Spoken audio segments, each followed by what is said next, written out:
Let's talk about Night of Champions. I genuinely watched this just on Monday. I came back from the stag do. I told you I weren't going to make any special effort to watch it, but I sort of found that in my stupor coming back from a stag do in Wales, that it was just easy watching. It was just, I think the one thing I've got to say about this show is just how samey all of these PLEs seem these days. It's just TV matches. Yeah. To be honest, I've been feeling that way about a lot of the actual wrestling. It seems to because now I watch a lot of other stuff. Yeah. Well, see, obviously years ago I only really watched WWE. Now I watch a lot of other stuff. You can really just see the WWE style in every match.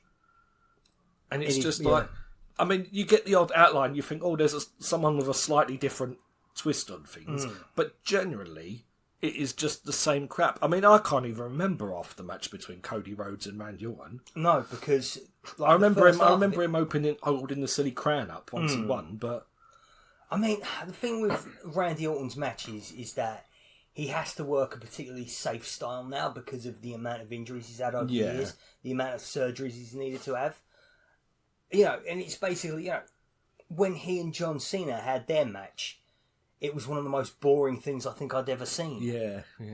So both this and the women's one, both the finals for these King and Queen of the Rings was just the Jade Cargill one, especially just. Yeah, I mean, I actually miss the old one night King of the Ring tournaments. Yeah, absolutely. See, that would be a good PLE to do over 2 nights. You could have the King of the Ring one night and the Queen of the Ring the second night, couldn't you? But I mean, these 2 tournaments, they were rubbish, really. I mean, I didn't even... It was like 2 fatal 4-way matches, which led to the final, 4 people, I think.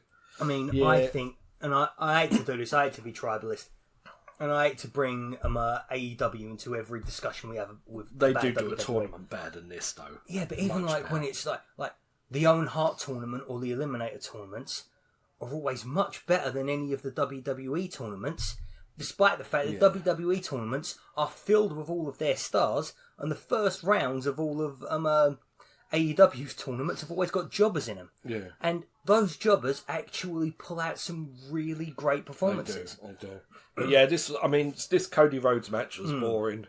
It was, it weren't rubbish, but it was just, it was uninspiring. I think that's the word I want. Uninspiring. There was nothing like wow about it. I mean, it was so obvious Cody Rhodes was going to win. It was so obvious Jade Cargill was going to win.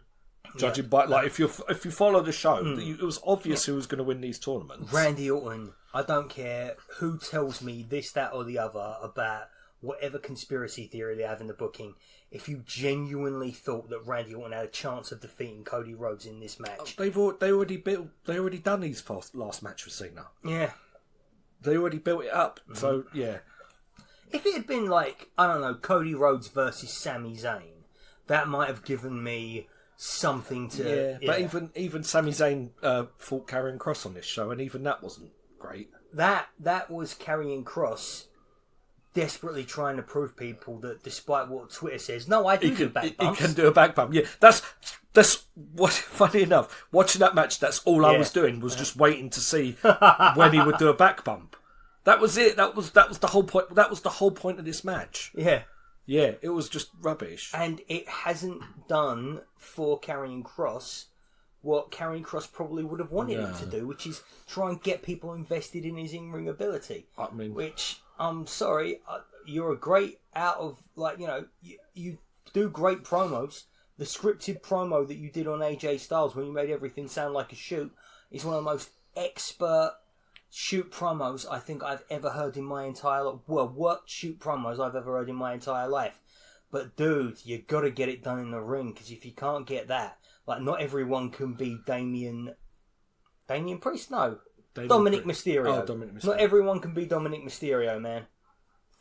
Yeah, it was boring. I mean, for me, I don't know how much effort you want to put into that main event, but for me, the best thing on this PLA was Rhea Ripley versus Raquel Rodriguez. Oh, really? For me, it was Solo Sikoa and Jacob Fatu. I didn't enjoy that either, because that just fell into the same Solo Sikoa match, yeah, I was watching it, and it just fell into the WWE style, yeah. and I just thought this could have been Jeff Cobb versus Jacob Fatu, or you know what I mean? What you a much better match that would have been. Yeah, but you could JC Mateo, remember? Yeah. But you know what I mean? You could have insert name here, and it would have been the same match. Really, the only thing that was going for that is Jacob Fatu's got some charisma, which I like. I mean, the post-match angle was interesting. You had one of the Gorillas of Destiny coming back, and Hikuleo making his debut, even though he's probably been signed there for about 2 years. I'll be perfectly honest with you there, Dave. I said Solo Sikoa defeated Jacob Fatu was my match of the night here. And then I remembered, oh wait, no. Solo Sikoa defeated Jacob Fatu for the United States Championship. No, I hate it. Go away. Yeah, it weren't good. I mean, the post-match, seeing Hikuleo turn up, God knows what they're gonna call him, something Tonga or something like that, and they all Talatonga. Is that what they're gonna call him? Because he's a Tala fella. What the fuck? I know. Yeah, it's Rhea Ripley versus Raquel Rodriguez was the best thing on the show. Yeah, do you know what? Probably. Yeah. And not just because of the black jumpsuit for Rhea Ripley, which was not quite as good as Tiffany Stratton's white one, but you know. But there was good. There was some good spots in this. They were whipping each other. They were whipping each other. I like. There was a good spot where the point of these clothings was supposed to make things less sexual. I know. But there was a good spot in this match where they took all the rubbish off the announce table, and then she put it in the corner, and then she did a powerbomb through the wooden bit on the from the announce table in the corner, which I thought was quite good. And I liked the finish of the match where they kind of ripped off Kurt Angle's King of the Ring finish. Yeah. Where they put the table on the turnbuckle so she could do a riptide. Do you remember when Kurt Angle... That was one of our Wrestle Club recommendations. Kurt Angle versus... I forgot his fucking name there. Shane O'Mac, wasn't it, from King of the Ring? Yeah, so she'd done the riptide from the corner. That was quite good. So I enjoyed that match. It was probably the best thing on the show. The rest of it was crap. And then we had John Cena versus CM Punk. People have gassed this up, saying that this is the best John Cena match since the heel turn. It probably was the best match. No, actually, I enjoyed R-Truth better than this. Yeah. Because that finished in 5 minutes. Yeah. And R-Truth's quite good. Yeah. No, actually, genuinely, I enjoyed the R-Truth one because the story was much more entertaining. Yeah. I was bored by this point. By the time this came on, I was just done with this show. WWE for me, and I know that not everybody feels this way. I know that this is, they are more popular than they've been since 2016 or whatever it was. But my God, actually no, they're not even that popular. They're still not drawing in the sorts of numbers that they brought in in 2019, which is considered maybe one of their worst years ever. But at the same time, it's just. They're a victim of their own formula. I know they were hot. They were hot a year or so ago, and now they're cooling off. This John Cena thing is just rote, repetitious, treading water.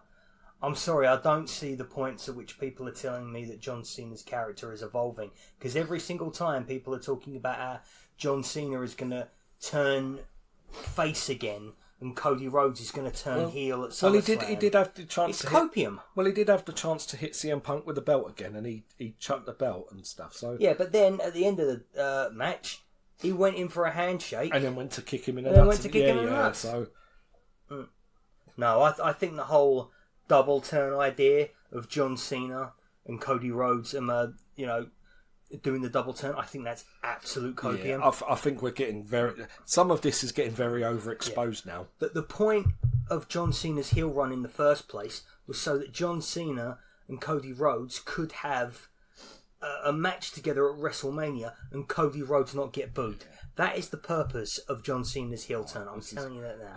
I mean, judging by these PLEs, right? They're just glorified TV shows now. Every single one of them is a Saturday night's main event. If this was a pay-per-view and you had to pay 20 quid for that, I would have stopped watching a long time ago if I had to pay 20 quid for these shows. I wouldn't be paying for them. I mean, that's one of the things as well. Is that because they're not getting the kind of money that they used to get from a pay-per-view, or even from, when it was on Peacock, they're just deciding not to put much effort into them. Wow. Which goes to show, because I've just paid 15 quid for All In, and I'm going to get my 15 quid's worth for that.